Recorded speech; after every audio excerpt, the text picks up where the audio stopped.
students, welcome back to today's session. Today we'll be discussing chapter 8, Force and Laws of Motion, part 1. So we'll be completing this chapter as well in 2 parts. So let us start with part 1 of this chapter. First of all, how do we define force? What is force exactly?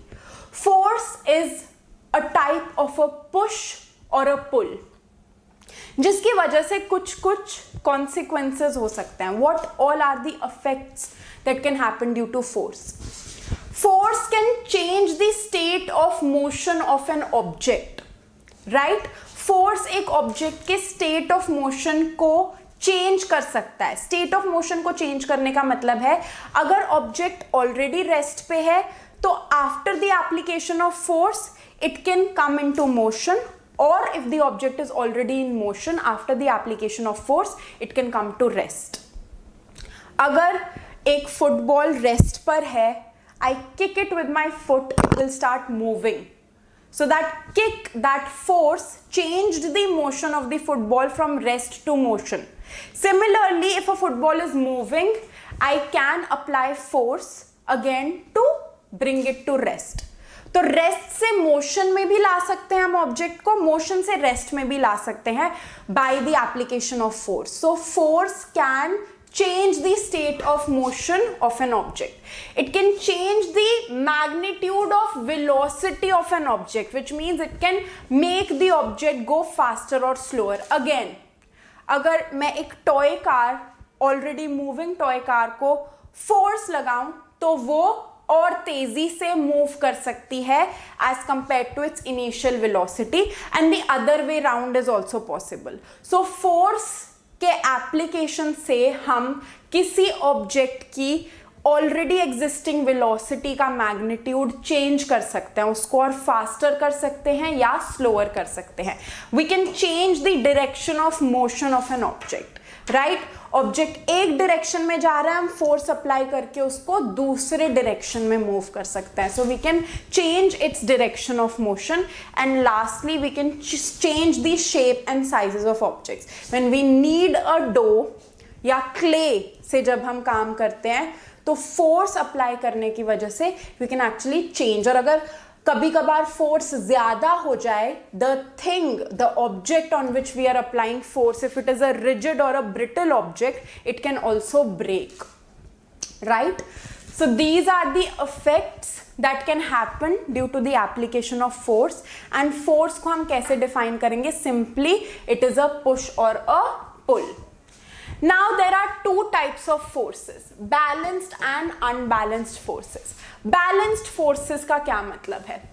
अगर मेरे पास एक block है and I have attached two strings on the ends of this block, अगर मैं दो लोगों को बोलूं कि इस ब्लॉक को पुल करे towards their side, if they apply equal force, अगर इस साइड पुल करने के लिए भी 5 न्यूटन का फोर्स लग रहा है, इस साइड पुल करने के लिए भी 5 न्यूटन का फोर्स लग रहा है, this object will not move, this box will not move, क्योंकि यहां पे भी सेम फोर्स लग रहा है, यहां पे भी सेम फोर्स लग रहा है.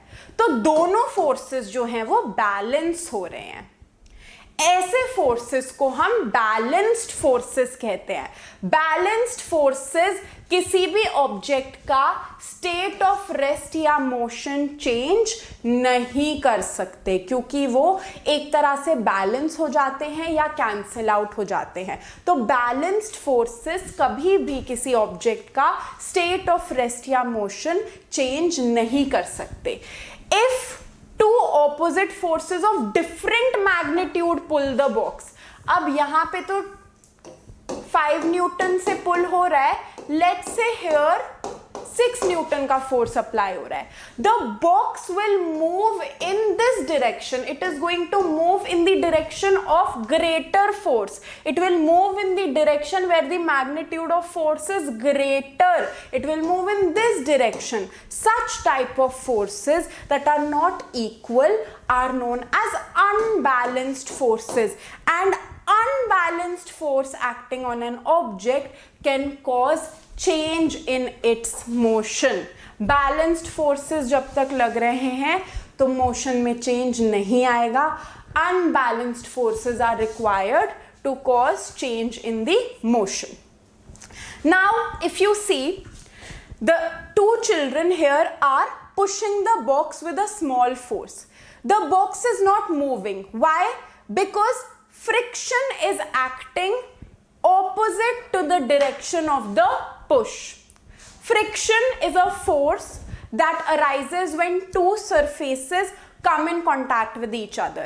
It arises due to the interlocking of the irregularities present on the surface of the two objects that are in contact. So for example, the surface of the box and the floor, they are in contact with each other.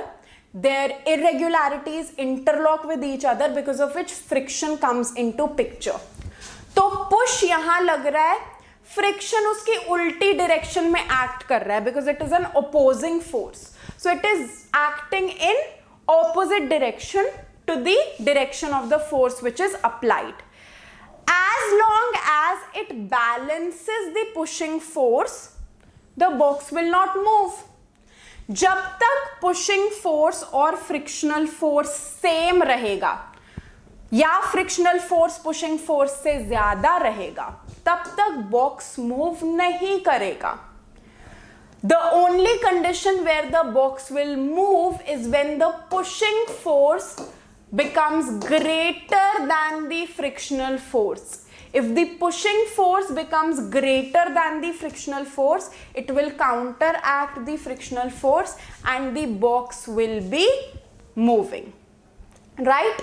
तो कभी भी, again it is an example to tell us कि कभी भी जब तक दो forces balanced है, तो जो ऑब्जेक्ट जिस पे फोर्स लग रहा है उसको कोई फर्क नहीं पड़ने वाला, वो अपना स्टेट ऑफ मोशन चेंज नहीं करेगा. अगर हम चाहते हैं that the state of motion of an object should change, then उस पर अनबैलेंस्ड फोर्स अप्लाई होने चाहिए. अगेन जब हम साइकिल चला रहे हैं and we stop pedalling, the cycle will come to a rest after a certain point because frictional force will act opposite to the direction of motion. कुछ time के बाद साइकिल जो है वो रुक जाएगी. Then हमें क्या करना है? If we want to make sure that the cycle continues to move, we have to start pedaling again. We have to continuously pedal. So there has to be an application of continuous unbalanced force. ये नहीं है कि आपने unbalanced force लगा के छोड़ दिया. Unbalanced force लगाया, कुछ टाइम तक change of state of motion होगा, उसके बाद नहीं होगा. तो for continuously the effect to be there, we have to apply continuous unbalanced force. However, आगे जाके हम ये चीज देखते हैं that this is a little incorrect concept, because an object moves with uniform velocity when the forces, मतलब the pushing force and the frictional force acting on it are balanced and there is no net external force on it. This is a concept that we'll understand later. Right? If an unbalanced force is applied on the object, there will be a change in the speed and the direction of motion. तो जब भी unbalanced force apply होगा, obviously there is going to be a change in the speed or direction of motion. Uniform velocity में we do not want that. Uniform velocity में we don't want that there should be a change in speed or change in the direction of motion. तो if an object is moving with uniform velocity, या if we want that an object should move with uniform velocity, उस पे forces unbalanced या कोई external force उस पे act नहीं करना चाहिए, क्योंकि जैसे ही अनबैलेंस्ड फोर्स एक्ट करेगा वो या तो ऑब्जेक्ट की स्पीड चेंज करेगा या उसका डायरेक्शन चेंज करेगा, जिस वजह से ऑब्जेक्ट की वेलोसिटी चेंज होगी and it will no longer be in uniform velocity. तो यूनिफॉर्म वेलोसिटी में रहने के लिए अनबैलेंस्ड फोर्स लगाना जरूरी नहीं है. एक्सेलरेशन में रहने के लिए अनबैलेंस्ड फोर्स जरूरी है. To accelerate the motion of an object, that is when we require an unbalanced force. And the change in its speed would continue as long as there is unbalanced force. Unbalanced force का application बंद हुआ, the change in speed will also be negligible.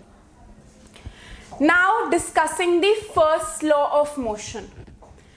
अगर कोई एक object rest पे है, जब तक उस पे कोई एक्सटर्नल फोर्स नहीं लगता है, that object will stay at rest. That is true for object in motion as well. अब आप बोलोगे कि नहीं मैम, मोशन में अगर कोई ऑब्जेक्ट है और अगर उस पर हम कोई एक्सटर्नल फोर्स ना लगाए तो कुछ टाइम बाद रेस्ट पे आ जाती है. That is true, but that is due to friction. अगर आप फ्रिक्शन को हटा दोगे, if you consider a completely frictionless surface, तो आप देखोगे that an object in uniform motion will continue to be in uniform motion. Friction की वजह से ऑब्जेक्ट रेस्ट पे आता है तो हमें लगता है कि ये लॉ डिफाई हो रहा है, बट अगर आप एक फ्रिक्शनलेस सरफेस देखोगे तो a body in uniform motion will continue to remain in uniform motion. तो फर्स्ट लॉ ऑफ मोशन क्या कहता है? An object in a state of rest will remain in a state of rest.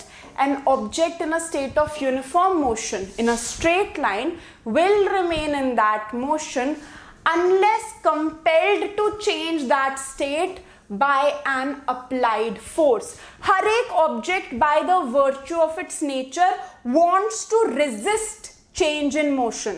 हर एक object चाहता है कि वो जिस स्टेट ऑफ मोशन में है वो उसी में रहे. अगर वो रेस्ट पे है तो वो रेस्ट पे ही रहे, अगर वो मोशन में है तो वो मोशन में ही रहे. And this tendency of an object to resist change in its motion is known as inertia. The tendency of undisturbed objects to stay at rest or to keep moving with the same velocity is called inertia. That is why the law of motion, the first law of motion, is also known as the law of inertia. Some examples of inertia that we see in day-to-day life. When we tend to remain at rest with respect to the seat until the driver applies a braking force to stop the car. With the application of brakes, the car slows down, but our body continues in the same state of motion because of its inertia. जब हम car में बैठे रहते हैं और car चल रही है, कार चल रही है, तब तक हम रेस्ट पे हैं. हमारी बॉडी एक कोई जर्क नहीं आ रहा है जब तक वो चल रहा है. जैसे ही there is a sudden application of brake, we tend to move a little forward, our body tends to fall a little forward. क्यों?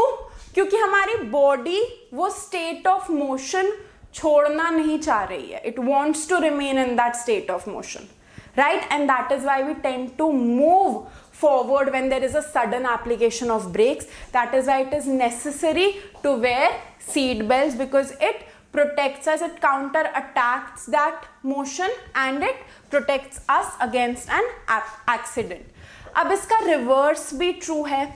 When we are standing in a bus and the bus begins to move, जब तक बस rest पे है, हम बस के अंदर है, हमारी बॉडी भी रेस्ट पर है.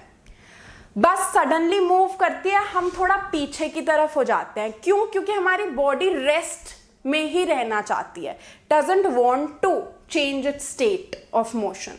So we get thrown a little backwards, right? We tend to fall a little backwards. This is because the sudden start of the bus brings motion to the bus as well as to our feet in contact with the floor of the bus. But the rest of our body opposes this motion because of its inertia, right?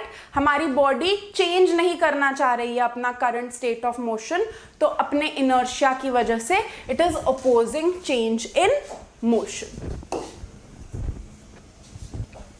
Now, how is inertia and mass related to each other? कोई भी एक light box होगा या एक empty box होगा, उसको move करना या उसके स्टेट ऑफ मोशन को चेंज करना will be easier than a box which is heavy, right? एक बड़ी सी व्हीकल को मूव करने के लिए आप जितना फोर्स लगाओगे बहुत ज़्यादा फोर्स होगा, लेकिन अगर मैं आपको एक स्मॉल टॉय कार दे दूँ, आप बहुत ईजिली उसको मूव कर सकते हो with minimal force. A force which is enough to push a small toy car will never be enough to push a truck. तो यहां से हमें पता चलता है कि इनर्शिया और मास का कुछ तो रिलेशन है. जो हेवियर ऑब्जेक्ट्स है या जिन ऑब्जेक्ट्स का मास ज्यादा है उनमें इनर्शिया ज्यादा होती है, उनको अपना इनर्शिया ब्रेक करने के लिए हमें ज्यादा फोर्स अप्लाई करना पड़ता है. सो हेवियर और more massive objects offer large inertia. जितना ऑब्जेक्ट हैवी होगा, जितना ऑब्जेक्ट का मास ज्यादा होगा, उतना उसकी इनर्शिया ज्यादा होगी. इनर्शिया को ओवरकम करने के लिए हमें जो फोर्स अप्लाई करना पड़ेगा वो ज्यादा होगा. The inertia of an object is measured by its mass. Therefore, mass of an object is the measure of its inertia.